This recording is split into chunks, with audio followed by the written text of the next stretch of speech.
Habitat for Humanity of Fond du Lac County was offered a very generous gift of solar blocks by Alliant Energy. So for the next 20 years, we're just ecstatic that we can pass that on to our homeowners to continue to make things more energy efficient.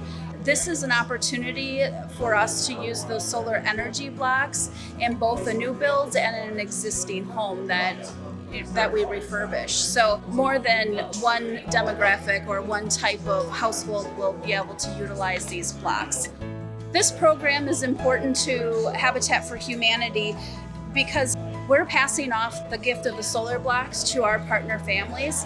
But not only that, other businesses and other residents are benefiting from this. And by us using the solar energy, we're creating a better community for Fond du Lac County.